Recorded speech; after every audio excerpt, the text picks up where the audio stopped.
ये वीडियो है mainly teenager में जो डेवलप हो रहा है मेंटल इलनेस। रिश्ते टूट रहे हैं, कुछ रिश्ते ऐसे जुड़ जाते हैं लगता है वही सब कुछ है, और वो रिश्ते जब टूटते हैं तो इंसान साइकेट्रिक प्रॉब्लम की तरफ डेवलप कर रहा है। मैं तो यहाँ देखता हूँ बहुत सारे बच्चे भी आते हैं, टीनेजर्स आते हैं जी, और बहुत ताज्जुब होता है मुझे कि बहुत स्ट्रेस में, ट्रेमेंडस स्ट्रेस। हाँ जी, अच्छा, ट्रेमेंडस स्ट्रेस, इतना लोड होता है, इतने टेंशन में होते हैं, बोलते हैं रात को नींद नहीं आती, खाना नहीं खा पाते, कुछ अच्छा ही नहीं लगता। एक दिन क्या हो, अपने माँ बाप से उसकी लड़ाई हुई, वो बच्चा ओवरडोज ले लिया उस मेडिसिन का, अच्छा, और वो बच्चा अनकॉन्शियस। परवरिश की जो मैं बात कर रहा था कि बेहतर परवरिश हमारी पहले वाली थी या अभी है, क्योंकि अभी अगर देखा जाए तो बच्चों की तरफ थोड़ा मतलब नाजुकता पेरेंट्स का बढ़ा है कि इनको मारिए नहीं, पीटिए नहीं, डांटिए नहीं। लेकिन हमारे टाइम में क्या था कि मदर फादर क्या मोहल्ले के लोग भी हमें गलत काम अगर देख लेते थे कि कुछ ऐसा गलती कर रहा है तो उनको अधिकार होता था कि आप इनको मार सकते हो, और ये अधिकार कौन देता था? मेरे मदर फादर। बिल्कुल। तो अभी वो चीज़ें कम हो गई हैं। तो वही मैं कह रहा था कि अभी के परवरिश को आप अच्छा मानते हैं या अच्छा है बट कमियां हैं, या पहले की परवरिश ज़्यादा बेहतर थी? हम मोरल वैल्यूज पे ज़्यादा ध्यान दें कि हमको एक अच्छा इंसान बनना है जी, क्योंकि आप एक डॉक्टर बनते हैं, MBBS MD कर लेते हैं, DM भी कर लेते हैं, आप एक अच्छे इंसान नहीं है, आपके अंदर संयम नहीं है, नैतिक मूल्य को समझते नहीं है, तो आप भी परेशान वैसे ही होंगे जैसे कि एक असफल इंसान जी। आप भी डिप्रेशन में जाएंगे जी। चाहे वो कलेक्टर हो, क्या डॉक्टर सुसाइड नहीं करते? क्या कलेक्टर सुसाइड नहीं करते? क्या उनको कमी है?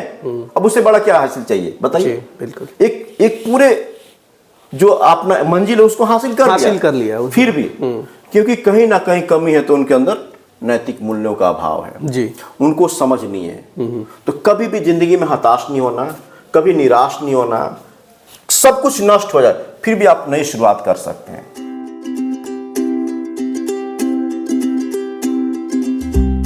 नमस्कार आप सभी दर्शकों का आज के इस वीडियो में। आज का वीडियो बहुत खास है क्योंकि ये दिल का मामला है साहब।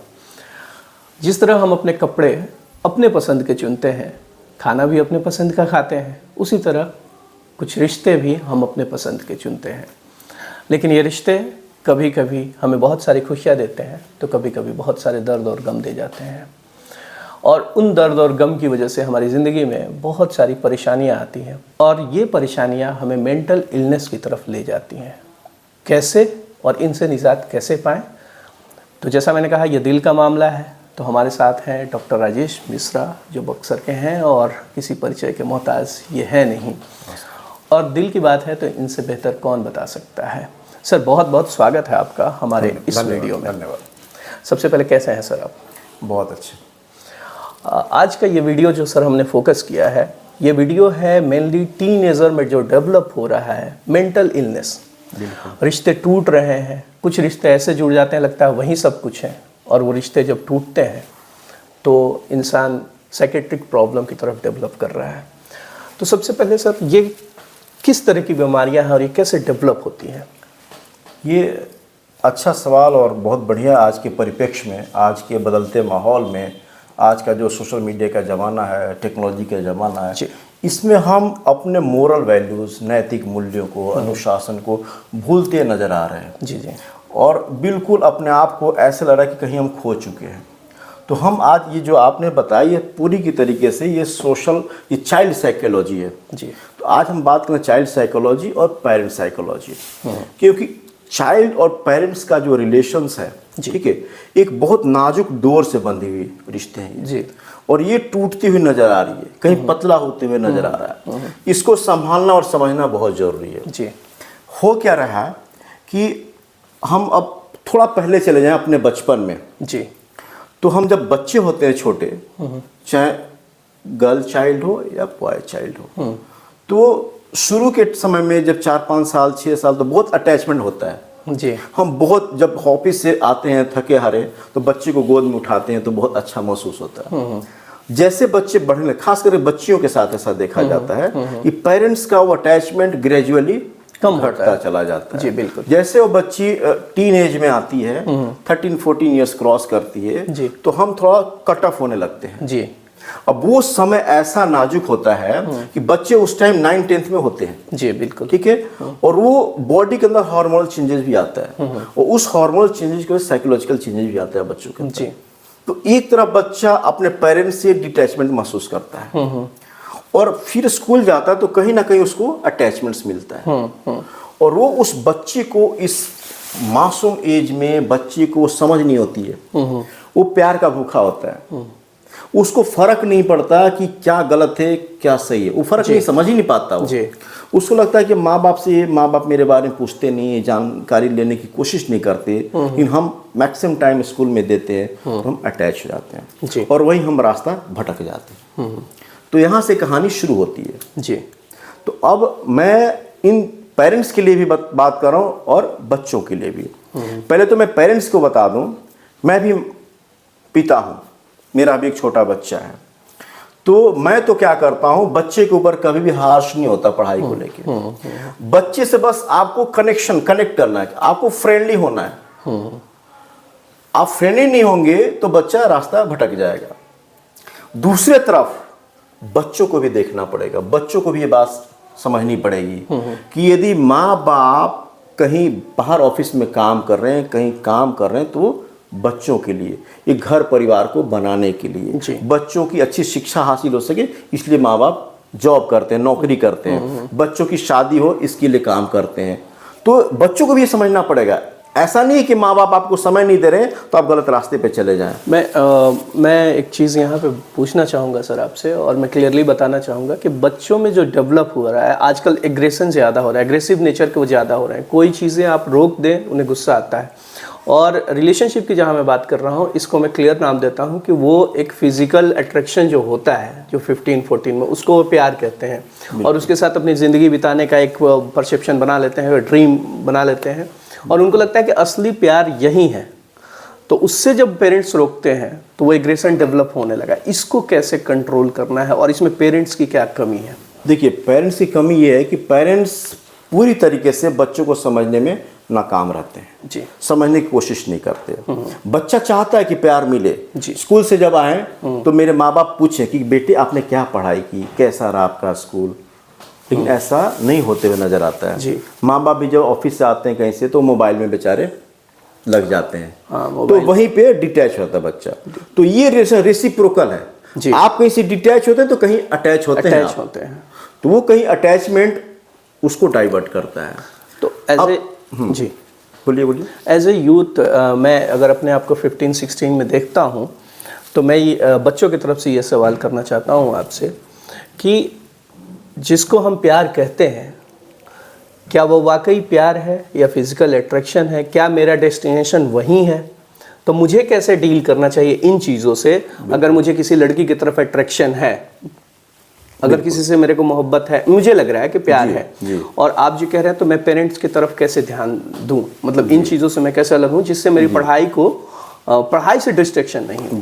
जी देखिए, ये रियल में देखा जाए तो अट्रैक्शन है, इन्फेचुएशन है, क्योंकि आप उस समय में इन सब चीज़ों के लिए समय आप देते हैं तो अपनी ज़िंदगी को ख़राब करते हैं। हो सकता है कुछ बच्चे इसको अन्यथा ले कि नहीं मैं तो प्यार में हूँ, कहीं उन बच्चों को मैं स्पेशली बोलना चाहता हूं कि बच्चों, ये समय बहुत नाजुक है, ये समय आपको खुद पे संयम रखने का, ये समय है नियमित रहने का, ये समय अनुशासन में रहने का, ये समय अपने माँ बाप की बातों को मान के आगे बढ़ने का, ये समय है आपको फोकस होने का अपने एम पे, क्योंकि 5 साल आप ऐश आपने किया तो आप कैश नहीं कर सकते। आपकी ज़िंदगी फेल होने वाली है, आपकी ज़िंदगी नरक होने वाली है। ये मैं बहुत सारे बच्चों का ज़िंदगी खराब होते हुए मैंने देखा है। आपके पास तो पेशेंट भी ऐसे बहुत सारे पेशेंट्स होते हैं, बिल्कुल, क्योंकि होता क्या है कि हम समझ पाते हैं कि ये बस यही 5 साल की ज़िंदगी है, बिल्कुल हम जवान हो रहे हैं, हम युवक हैं, बस हम तो कुछ भी कर लेंगे, लेकिन अभी ये समय हमारा है। ये वो समय नहीं है, ये समय आपको कैरियर बनाने का, ये समय है अपने माँ बाप के सपनों को साकार करने का, ये समय है खुद को समय देने का, पढ़ाई करने का, अच्छे मूल्यों को समझने का। नहीं तो ये 5 साल आपने सही से नहीं दिया तो आपका पूरा ज़िंदगी नष्ट होने वाला, भ्रष्ट होने वाला, आप ज़िंदगी भर कुछ नहीं कर सकेंगे। ऐसा मैंने देखा। अभी कुछ मैं तो यहाँ देखता हूँ, बहुत सारे बच्चे भी आते हैं, टीनेजर्स आते हैं, और बहुत ताज्जुब होता है मुझे कि बहुत स्ट्रेस में, ट्रेमेंडस स्ट्रेस, हाँ जी, अच्छा, ट्रेमेंडस स्ट्रेस, इतना लोड होता है, इतने टेंशन में होते हैं, बोलते इस रात को नींद नहीं आती, खाना नहीं खा पाते, कुछ अच्छा ही नहीं लगता, पढ़ाई भी अच्छी लगती है। आप तो समझ जाते होंगे सर। और वो बच्चे एंटी साइकोटिक मेडिकेशंस पे हैं। सोचिए, हम तो जो अपने समय की बात करें, जब मैं बचपन में, मेरी भी परवरिश गांव से शुरू हुई है जी। और मेरे पिताजी तो स्टेट गवर्नमेंट में इंजीनियर थे और वो बिल्कुल फुर्सत नहीं मिलता था। मैं अपना उदाहरण देके आपको बता रहा हूँ कि उनको समय नहीं मिलता था हमको समय देने के लिए। वही मैं सवाल और फिर भी चूंकि मैं वो जानता था, खुद को कंट्रोल किया, संयम रखा कि नहीं, मुझे पढ़ के आगे बढ़ना है। मैं यदि कुछ कर सकूंगा, माता पिता खुश रख सकूंगा, तो कुछ हासिल करके ये बकवास की चीज़ों में लिप्त करूंगा तो खुद को बर्बाद करूंगा और माता पिता का भी नाम खराब करूंगा। एक बात यहाँ पे आती है डॉक्टर साहब कि परवरिश को लेके हमारा जो जनरेशन था उसमें ऐसा नहीं है कि हमें अट्रैक्शन नहीं होते थे या फिर हम किसी से अटैच नहीं थे, बट हमारे अंदर हमें लिमिटेशन पता थी। हम मदर फादर के अगेंस्ट में नहीं जा सकते थे, वो बड़े स्टेप में हम नहीं उठा सकते थे, इसलिए शायद मेंटल इलनेस हमें नहीं हुआ और उसने हमें टफ बनाया। लेकिन उस परवरिश को बेहतर मानते हैं आप, या आज की परवरिश में क्या कमियां हो गई कि जिस वजह से बच्चे हावी हो जाते हैं, पेरेंट्स के ऊपर अटैचमेंट कहीं और हो जाता है? क्या आप सोचते हैं इस पे? देखिए, ये तो पूरा समय सोशल मीडिया का मैं देख रहा हूँ आजकल। डिस्ट्रैक्ट होने का आपके पास बहुत सारे साधन हैं जी। तब हमारे पास कुछ नहीं होता था ऐसा कुछ। जी, तो हम क्या करते थे, हम बॉल खेलते थे। मेरे पास तो, मैं अपनी बात बताऊं आपको, गांव में तो मेरे पास तो ये बॉल भी नहीं होते थे। तो मैं जो गांव में, आज भी बच्चे देख रहे हो गांव वाले तो समझेंगे, जो गांव में पॉलिथीन होती है उसको इकट्ठा करके टाइट बांध के कपड़े सिलाई करता था और रंग बिरंगा बॉल बनाता था, उससे खेलता था मैं। तो आप इससे क्या क्रिएटिव होते हैं। क्रिएटिव आप जो मोबाइल में गेम्स खेलते हैं या कुछ गलत चीजें देखते हैं, उससे बचते हैं जी। इससे खुद को फिट करते हैं जी। इससे आपके बॉडी में जो हार्मोनल, बैड हार्मोनल चेंजेस है वो डोमिनेट नहीं होता है जी। तो बहुत सारी फिजिकल एक्टिविटीज आप इसको ओवरकम कर सकते हैं। लेकिन आज ऐसा नहीं हो रहा है। आज बच्चों को हम ध्यान नहीं देते, बच्चे मोबाइल देख रहे हैं, बच्चे मोबाइल में क्या कर रहे हैं इसकी भी परवाह नहीं करते। वही मैं पूछा था। और फॉलो भी नहीं लेते, परवरिश। बच्चे स्कूल में उसका फॉलो भी नहीं लेते। मेरे पास तो बहुत सारे ऐसे बच्चे आते हैं। अभी कुछ दिन पहले ही एक बच्ची आई थी, वो बिल्कुल अनकॉन्शियस थी। अच्छा। और उस बच्ची का इलाज मेरे यहाँ बहुत पहले भी चला था। उसको सर में दर्द होता था। मैंने पूछा तो बोला कि sir CT scan. CT scan की जरूरत नहीं है, बच्चे को कुछ नहीं करना, बच्चा बिल्कुल ठीक है। पेरेंट्स आपको समय देना पड़ेगा। बच्चे को भी समझाया, बेटा तुम बिल्कुल ठीक हो, सीटी स्कैन नॉर्मल आने वाला है। फिर भी उन्होंने सीटी स्कैन कराया, नॉर्मल आई रिपोर्ट। फिर वैसे करते करते वो बच्चे, चूंकि काउंसलिंग की जरूरत होती है, इसे मेडिकेशंस की जरूरत नहीं है, बच्चों को आप काउंसिल कीजिए। अब आप देखिए क्या हुआ, वो बच्चा कहीं और इलाज कराने बनारस गया, एंटी साइकोटिक मेडिकेशंस पे आ गया और एक दिन क्या हुआ, अपने माँ बाप से उसकी लड़ाई हुई। वो बच्चा ओवरडोज ले लिया उस मेडिसिन का। अच्छा। और वो बच्चा अनकॉन्शियस। अब वो क्या हुआ, इसमें बच्चा नीचे लेटा हुआ और ये चिल्लाया कि मैं गिर गया हूं, मतलब कि अटेंशन डाइवर्ट करने के लिए। अब समझिए कितना बच्चा कितना परेशान है वो जी। माँ बाप का अटेंशन नहीं मिल रहा है, अटेंशन मिले इसलिए उसने ये एक्टिविटी किया। उसने सुसाइडल टेंडेंसी, ताकि मैं बीमार पड़ूंगी तो सारे मेरे पीछे आएंगे, इलाज कराएंगे, मुझ पे ध्यान देंगे। अब सोचिए बच्चे को हम किस कदर परेशान कर रहे हैं। अटेंशन डाइवर्ट करने के लिए she has taken overdose of anti psychotic medications. और उसके बाद मैंने इलाज किया, काउंसिल किया, नाउ शी इज फिट, अब बिल्कुल ठीक है। ऐसे बहुत सारे, और ये चीज़ बच्चियों में ज़्यादा देखा जाता है। तो सर एक चीज़ मैं यहाँ पे थोड़ा सा हार्श वर्ड यूज़ करना चाहूँगा, सॉरी, कि परवरिश की जो मैं बात कर रहा था कि बेहतर परवरिश हमारी पहले वाली थी या अभी है, क्योंकि अभी अगर देखा जाए तो बच्चों की तरफ थोड़ा मतलब नाजुकता पेरेंट्स का बढ़ा है कि इनको मारिए नहीं, पीटिए नहीं, डांटिए नहीं। लेकिन हमारे टाइम में क्या था कि मदर फादर क्या मोहल्ले के लोग भी हमें गलत काम अगर देख लेते थे कि कुछ ऐसा गलती कर रहा है तो उनको अधिकार होता था कि आप इनको मार सकते हो। और ये अधिकार कौन देता था? मेरे मदर फादर।